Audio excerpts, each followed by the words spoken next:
प्यारे बच्चों, नमस्कार। एक बार फिर स्वागत है आपका।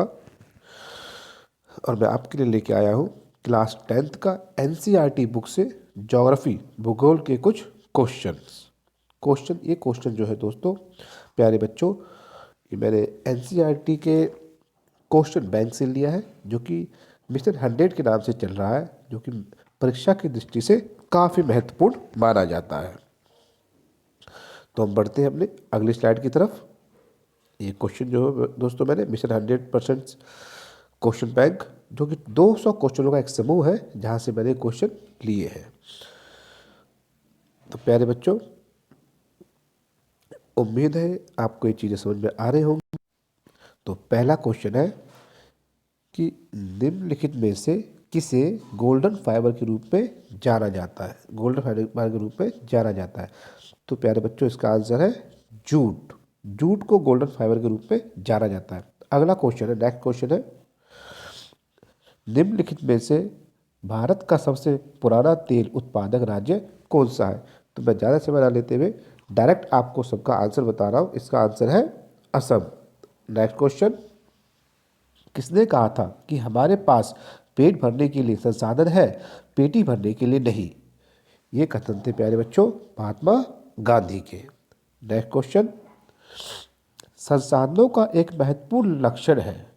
क्या लक्षण है? हम संसाधनों का उपयोग करते हैं। उपयोगी संसाधनों का महत्वपूर्ण लक्षण माना जाता है। नेक्स्ट क्वेश्चन, मृदा निर्माण में सबसे महत्वपूर्ण योगदान होता है किसका? तो प्यारे बच्चों, ये होता है मृदा निर्माण में सबसे महत्वपूर्ण योगदान शैलों का होता है। शैलों का होता है। नेक्स्ट क्वेश्चन, निम्न में से कौन जल की दुर्लभता का कारण नहीं है? तो इसका आंसर होगा प्यारे बच्चों, जल का संरक्षण तकनीक जो है जल की दुर्लभता का कारण नहीं माना जाता है। बढ़ते हैं अपनी अगली स्लाइड में। काजीरंगा नेशनल पार्क किस राज्य में स्थित है? तो प्यारे बच्चों, काजीरंगा नेशनल पार्क जो है आपका असम में स्थित है। काजीरंगा नेशनल पार्क जो है प्यारे बच्चों, वो असम में स्थित है। क्वेश्चन 14 है हमारा कि निम्न में से कौन सी फसल रोपण कृषि से संबंध में अन्य 3 फसलों में से अलग है? तो रोपण कृषि फसल संबंध में अन्य 3 से अलग है, तो ये कौन सी फसल हो सकती है? ये है गेहूं और चावल। गेहूं और चावल जो है अन्य 3 फसलों से अलग मानी जाती है। अगला है, भेल, गेल और सेल जैसे उद्यम किस क्षेत्र के अंतर्गत आते हैं? तो प्यारे बच्चों, ये आता है, ये सारे क्षेत्र जो है सार्वजनिक क्षेत्र के अंतर्गत आते हैं। तो इसका आंसर होगा सार्वजनिक क्षेत्र। अगला क्वेश्चन प्यारे बच्चों, खनिज का नाम बताएं जिसका भारत विश्व में सबसे बड़ा उत्पादक है। तो भारत जो है विश्व में सबसे बड़ा उत्पादक किस खनिज का है, बताएं। इसका आंसर है प्यारे बच्चों अब्रक। अब्रक का जो है भारत पूरे विश्व में सबसे बड़ा उत्पादन करता है। इसके बाद है, निम्न में से कौन सा कृषि आधारित उद्योग है जो खेती पर आधारित है? तो हम देख सकते हैं सारे इंडस्ट्री में बनते हैं, लेकिन जो सूती वस्त्र है ये कृषि पर ही आधारित है। सूती वस्त्र जो है कृषि पर आधारित उद्योग है। फिर अगला नेक्स्ट क्वेश्चन, क्वेश्चन नंबर 18, निम्नलिखित में से किस क्षेत्र में रैट हॉल खनन परिवार के सदस्यों द्वारा किया जाता है? मतलब खनन जो है खनन परिवार के द्वारा रैट हॉल कौन करता है? तो रैट हॉल करते हैं दोस्त प्यारे बच्चों मेघालय के। मेघालय में ऐसा रैट हॉल किया जाता है, खनन परिवार। फिर सूती वस्त्र उद्योग निम्नलिखित में से किनको जीविका प्रदान करता है? तो सूती वस्त्र उद्योग जो प्यारे बच्चों आप देख रहे हैं, या कृषकों को ऑप्शन है, कृषकों को भी है, फिर देख रहे हैं कपास चुनने वालों को भी है, फिर देख रहे हैं गांठ बनाने वालों को भी है, और फिर उपरोक्त सभी का ऑप्शन है। तो यहाँ पे आप उपरोक्त सभी, क्योंकि जो है सूती वस्त्र उद्योग जो है इन सभी को जीविका प्रदान करता है। क्वेश्चन नंबर 20, हीराकुड बांध किस नदी पर बनाया गया है? ये तो आप सभी को पता होगा, हीराकुड बांध प्यारे बच्चों महानदी पे बनाया गया है। बढ़ते हैं अपने अगले क्वेश्चन की तरफ। क्वेश्चन नंबर 21, मयूरभंज और क्योंझर लोहा अयस्क की खाने कहाँ स्थित है? ये प्यारे बच्चों उड़ीसा में स्थित है। बांध आधुनिक भारत के निर्माण भारत के मंदिर है, ये कथन किसने कहा था? तो बांध जो है हमारे जो आधुनिक भारत है इसका एक मंदिर है, ये पंडित जवाहरलाल नेहरू ने कहा था। Yes, correct. Question number 23, Bharat के 3 प्रमुख फसल सीजन कौन कौन सी है? तो 3 सीजन आपको पता है, एक रबी, खरीफ और जायद। रबी, खरीफ और जायद, ये 3 जो भारत की मुख्य फसल सीजन कह सकते हैं, इसको सीजन है। क्वेश्चन नंबर 24, क्वेश्चन नंबर 24, तो भारत के किस भाग में सीढ़ीदार कृषि विकसित है? तो सीढ़ीदार कृषि जो खेती होती है दोस्तों, ये पश्चिमी और मध्यवर्ती हिमालयों की श्रेणी में ये खेती होती है। अगला क्वेश्चन, क्वेश्चन नंबर 25, तो ये प्यारे बच्चों दिया गया है, इसके लिए इसको मैं छोड़ता हूँ, मैं आगे की तरफ बढ़ता हूँ, क्वेश्चन नंबर 26 की तरफ बढ़ता हूँ। क्वेश्चन नंबर 6 कहता है अभ्रक का उपयोग दंत मंजन में क्यों किया जाता है? तो अभ्रक का उपयोग दंत मंजन में इसलिए किया जाता है ताकि दंत मंजन को चमकीला बनाया जा सके। तो अभ्रक का उपयोग जो है दंत मंजन में क्यों किया जाता है? दंत मंजन में प्यारे बच्चों इसलिए किया जाता है ताकि उसको चमकीला बनाया जा सके। क्वेश्चन नंबर 27, परमाणु प्रदूषण का मुख्य कारण क्या है? परमाणु प्रदूषण का मुख्य कारण क्या है? तो परमाणु प्रदूषण का मुख्य कारण है परमाणु ऊर्जा संयंत्रों के अपशिष्ट जो है, ये इसके प्यारे बच्चों मुख्य कारण माने जाते हैं। क्वेश्चन नंबर 29, किस क्षेत्र में सबसे अधिक लोहा और इस्पात के उद्योग स्थापित है? तो सरल आंसर है इसका छोटा नागपुर पठार। छोटा नागपुर के पठार में सबसे अधिक लोहा इस्पात के उद्योग स्थापित है। क्वेश्चन नंबर 30, निम्न में से कौन सा खनिज सबसे कठोर माना जाता है? तो सबसे कठोर जो खनिज कौन सा है प्यारे बच्चों? तो सबसे कठोर जो खनिज है आपको सबको पता है, हीरा। सबसे कठोर खनिज है हीरा। क्वेश्चन नंबर 31, एक बहुउद्देशीय परियोजना कौन से 2 उद्देश्य पूरा करती है? तो प्यारे बच्चों एक बहुउद्देशीय परियोजना 2 उद्देश्य को हम यहाँ 2 उद्देश्यों को बता रहे हैं। पहला भूमि की सिंचाई करना और विद्युत उत्पादन करना, ये है जो है किसी भी बहुउद्देशीय परियोजना का मुख्य उद्देश्य होता है। क्वेश्चन नंबर 32, कर्तन दहन प्रणाली या फिर स्थानांतरित कृषि किसे कहते हैं? कर्तन दहन या फिर स्थानांतरित कृषि किसे कहते हैं?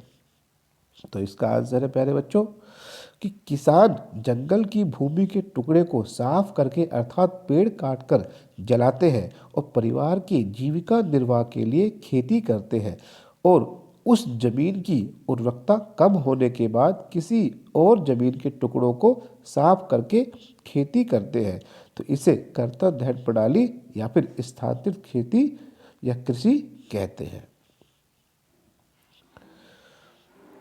क्वेश्चन नंबर 32, उम्मीद हो आपको ये समझ में आया होगा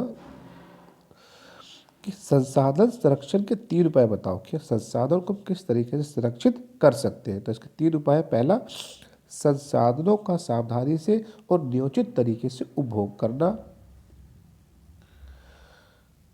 इसके बाद संसाधनों की बर्बादी और सुनिश्चित उपयोग करना। थर्ड पॉइंट है हमारा अनवीनीकरणीय संसाधनों के लिए प्रतिस्थापन संसाधनों का उपयोग करना। ये 3 पॉइंट है जिनसे अपने संसाधनों की हम रक्षा कर सकते हैं।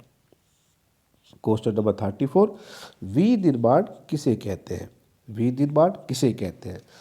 तो कच्चे माल को मूल्यवान उत्पादन में परिवर्तित कर अधिक मात्रा में वस्तुओं के उत्पादन को ही हम विनिर्माण कहते हैं। इससे कृषि उत्पादन और वाणिज्य व्यापार को बढ़ावा मिलता है, इसी को हम विनिर्माण कहते हैं। तो ये था क्वेश्चन नंबर 34। क्वेश्चन नंबर 35, जल शक्ति ऊर्जा का कैसा स्वरूप है? तो जल शक्ति ऊर्जा का एक स्वच्छ साफ सुथरा स्वरूप है और एवं इस ऊर्जा से पर्यावरण को किसी भी प्रकार की हानि नहीं होती है एवं यह ऊर्जा का कम खर्चीला साधन है। तो जल शक्ति है ऊर्जा का एक स्वच्छ और साफ सुथरा स्वरूप माना जाता है, इसलिए इस ऊर्जा से हम पर्यावरण को किसी प्रकार की हानि नहीं होती है। चलिए बढ़ते अपने अगले क्वेश्चन की तरफ। क्वेश्चन नंबर 36, भारतीय अर्थव्यवस्था में कृषि का क्या महत्वपूर्ण योगदान है या क्या महत्व है? तो कृषि प्राथमिक क्षेत्र के अंतर्गत आता है। भारत की लगभग 70% आबादी कृषि एवं उससे जुड़े कार्यों में लगी है। कृषि से ही हमारे देश की अधिकतर जनसंख्या को रोजगार मिलता है एवं जीडीपी में भी कृषि का बहुत बड़ा योगदान है। तो ये है भारतीय अर्थव्यवस्था में कृषि का महत्वपूर्ण योगदान। क्वेश्चन नंबर 37, गैर परंपरागत ऊर्जा के संसाधनों के उपयोग की आवश्यकता क्यों है? इसका आंसर है परंपरागत ऊर्जा के संसाधनों का समाप्त होते जाना और उनका इस्तेमाल करने की लागत अधिक होना। ये point number 1। Point number 2, point number 1, point number 2, point number 2 कहता है कि गैर परंपरागत ऊर्जा के संसाधनों की लागत कम होना, इनका लगातार और पुनः इस्तेमाल किया जा सकना। ये थी प्यारे बच्चों गैर परंपरागत ऊर्जा के संसाधनों के उपयोग हमें क्यों जरूरत है। क्वेश्चन नंबर बढ़ते 38 की तरफ। 38, वर्षा जल संग्रहण के कोई 3 लाभ बताओ कि वर्षा का जल क्यों संग्रहण करना चाहिए। तो प्यारे बच्चों इसके भी 3 पॉइंट है कि इसे साफ करके स्थानीय लोगों की पानी पीने की आवश्यकताओं को पूरा किया जा सकता है। पॉइंट नंबर 2, इस पानी को वर्षा के कम होने या ना होने के समय खेतों की सिंचाई करने के लिए प्रयोग में लाया जा सकता है। पॉइंट नंबर 3, वर्षा का जल जो है संग्रहण के परिणाम स्वरूप गंदे पानी की निकासी पर भी ज्यादा बोझ नहीं पड़ता। नहीं तो बारिश में देखा होगा आपने, काफ़ी प्रेशर से नाली में पानी भर जाता है, नाली ओवरफ्लो हो जाती है। तो पानी को अगर हम एक कहीं स्टोर कर लें तो जिससे क्या होगा कि नाली में गंदे पानी में मिलने से साफ पानी भी गंदा नहीं होगा, क्योंकि वर्षा का जल ही सबसे शुद्ध जल माना जाता है। बढ़ते अपने अगले क्वेश्चन की तरफ। क्वेश्चन नंबर 39, हरित क्रांति के बाद भारतीय कृषि में आए 3 परिवर्तन बताएं या लिखें। तो पहला पॉइंट है प्यारे बच्चों, पहला पॉइंट है कि अधिक उत्पादन के लिए उच्च उत्पादकता वाले बीज उपयोग किए जाते हैं। पॉइंट नंबर 2, सिंचाई के लिए नहरों का जाल बिछाया गया है जिससे शुष्क राज्यों को पानी की आपूर्ति की जा सके। पॉइंट नंबर 3, रासायनिक खाद, कीटनाशक आदि के प्रयोग से उत्पादन बढ़ा है। तो ये थे 3 पॉइंट कि हरित क्रांति के बाद कृषि में 3 मुख्य परिवर्तन आए हैं। उत्पादन बढ़ा है, नहरों की सिंचाई का जाल बिछाया गया है और जो रासायनिक खाद और कीटनाशक का प्रयोग कर रहे हैं जिससे क्या हुआ है, हमारा पैदावार बढ़ा है। तो बढ़ते हैं प्यारे बच्चों अपने अगले क्वेश्चन की तरफ। क्वेश्चन नंबर 40, 40वां क्वेश्चन कि जैव विविधता क्या है और यह हमारे लिए क्यों महत्वपूर्ण है। तो वन्य जीवन और कृषि फसलों में जो इतनी विविधता पाई जाती है उसे जैव विविधता कहते हैं और इनका हमारे लिए बड़ा महत्व है क्योंकि इनके द्वारा हमारे विविध प्रकार की आवश्यकताएं पूरी होती है इन जैव विविधता से, इसलिए इसको हम जैव विविधता कहते हैं।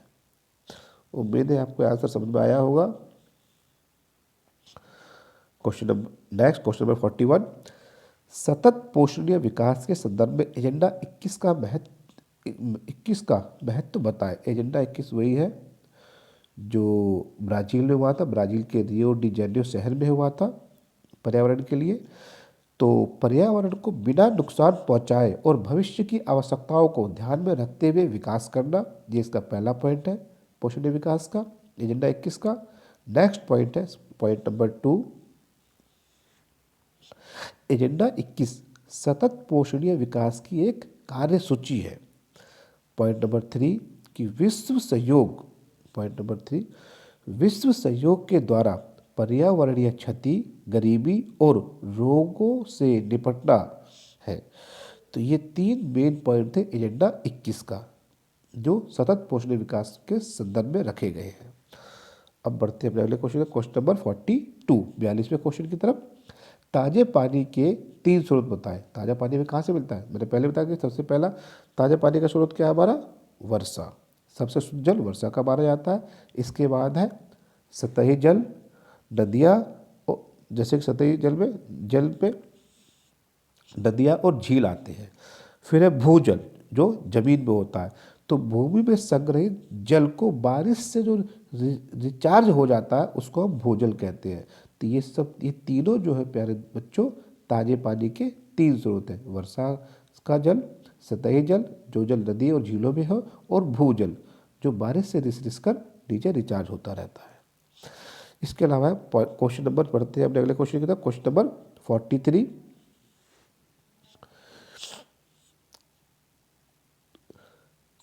कहता है प्रौद्योगिकी और आर्थिक विकास के कारण संसाधनों का अधिक उपयोग कैसे हुआ। तो इसका आंसर है प्यारे बच्चों, प्रौद्योगिकी और आर्थिक विकास के कारण संसाधनों का अधिक उपयोग निम्न कारण से। 3 पॉइंट पे इसका आंसर है। पहला पॉइंट है इसका, कृत्रिम उपकरण प्रौद्योगिकी विकास की देन है और परिणाम स्वरूप उत्पादन में बढ़त के कारण संसाधनों का अधिक उपयोग किया जाता है। पॉइंट नंबर सेकंड, तकनीकी विकास के कारण आर्थिक विकास संभव है। जब किसी देश की आर्थिक स्थिति में सुधार आ जाता है तब लोगों की ज़रूरतें बढ़ती है और परिणाम स्वरूप संसाधनों का अधिक उपयोग होता है। ये सेकंड पॉइंट था।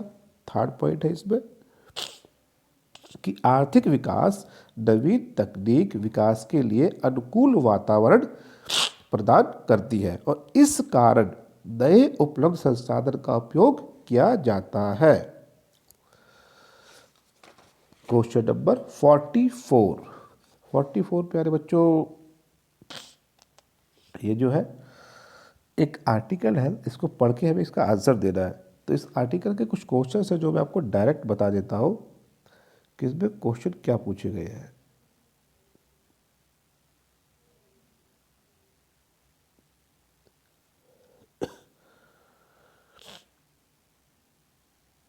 पहला क्वेश्चन है, देखिए ध्यान से, कि सरदार सरोवर बांध किस उद्देश्य से बनाया गया था। तो इसका उद्देश्य था प्यारे बच्चों शक्ति सुरक्षित करने के लिए तथा सिंचाई और सूखाग्रस्त क्षेत्र के लिए पेयजल हेतु, मतलब पीने के जल हेतु जल के लिए ये सरदार सरोवर बांध बनाया गया था।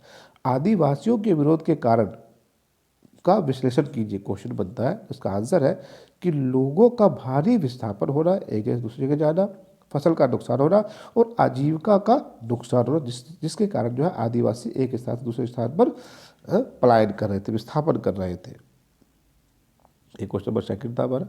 इसी का थर्ड कहता है कि उन मुद्दों पर प्रकाश डालिए जिन पर नर्मदा बचाओ आंदोलन ने काम किया। तो लोगों ने भारी विस्थापन के खिलाफ काम किया, पर्यावरण के मुद्दे पर बात की, आदिवासियों के पुनर्वास की मांग की और आदिवासियों के आजीविका का साधन उपलब्ध कराने के लिए मांग की। तो ये पॉइंट थे प्यारे बच्चों इस क्वेश्चन के अंदर। बढ़ते अपने अगले क्वेश्चन की तरफ।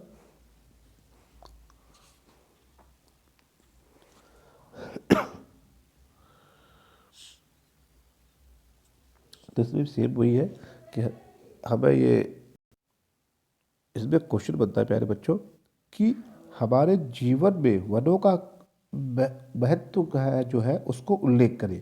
तो इसका आंसर है कि वन से हमें क्या मिलता है, लकड़ी, भोजन, औषधि, शहद आदि प्रदान करते हैं। वन कई जीव जंतुओं के लिए आवास है। वन पारिस्थितिक संतुलन और खाद्य श्रृंखला, बारिश, ऑक्सीजन आदि को बनाए रखने में हमारी सहायता करते हैं। इसी का सेकंड क्वेश्चन है, वन और वन्य जीवों की जैविक हानि सांस्कृतिक विविधता के नुकसान ये कैसे संबंधित है। तो इसका आंसर है प्यारे बच्चों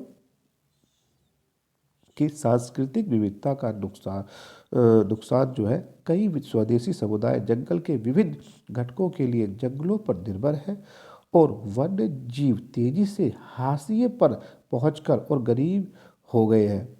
और महिलाएं हैं यहाँ पे, महिलाओं को बुनियादी ज़रूरतें जुटाना, काम के घंटे बढ़ाना और इससे स्वास्थ्य संबंधी समस्याएं जो पैदा हो रही है, जिससे भयंकर सूखा, वनों की कटाई से उत्पन्न बाढ़ जैसी प्राकृतिक आपदाएं बढ़ रही है। यदि वन नष्ट हो गए तो गरीब लोग मूलभूत आवश्यकताओं से वंचित हो जाएंगे, जो कि पूर्णतः किस पर डिपेंड है, वनों पर ही डिपेंड है, निर्भर है, कह सकते हैं। तो क्वेश्चन नंबर 46 था ये, 46 पे चल रहे हैं। 46 के बाद है क्वेश्चन नंबर, एक सेकेंड,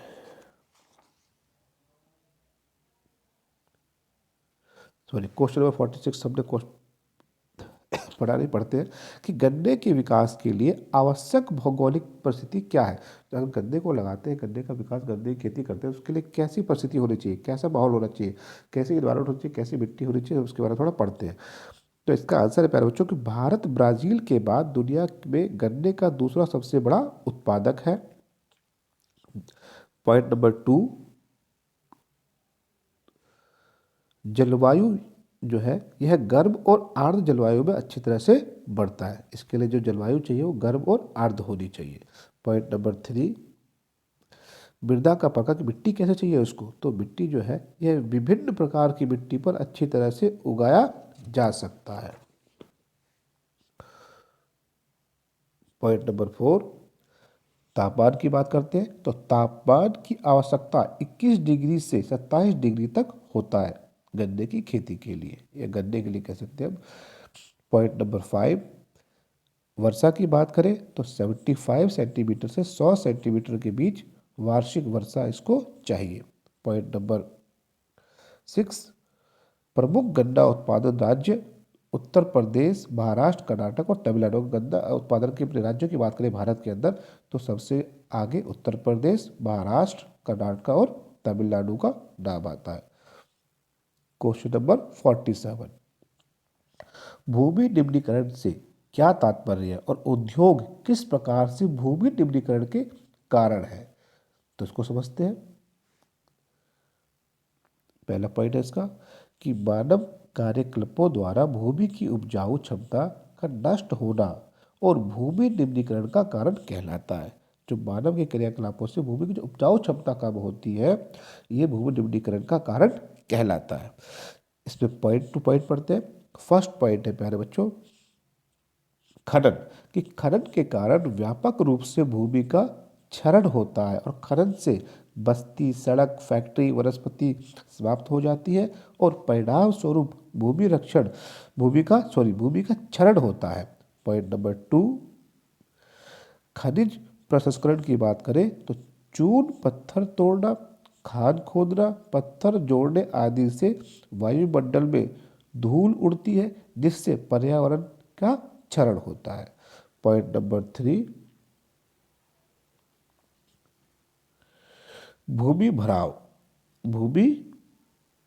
भराव कि उद्योग बहुत सा कचरा, खतरनाक अपशिष्ट खुले में फेंक देते हैं अथवा जमीन में दबा देते हैं जो नष्ट नहीं होता तथा इससे मृदा का क्षरण हो जाता है।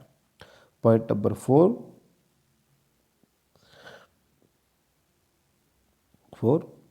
4 में कहता है कि तरल अपशिष्ट पदार्थ जैसे कि उद्योग नदियों में प्रयोग किए गया गंदा पानी डाल देते हैं जो उद्योग इंडस्ट्री वाले हैं, जिससे जल तथा मृदा जो हमारी प्रदूषित होती है, उसमें रहने वाले जीव जंतु भी इससे प्रभावित होते हैं। क्वेश्चन नंबर 48, कि किसी देश की आर्थिक शक्ति उसके औद्योगिक विकास द्वारा मापी जाती है। इस कथन को तर्क में उत्तर दीजिए इसका, तो इसका आंसर है प्यारे बच्चों कि यह कथन सत्य है कि एक देश की आर्थिक शक्ति उसके औद्योगिक विकास से मापी जाती है। इसके पक्ष में कुछ पॉइंट है। पहला पॉइंट है इसका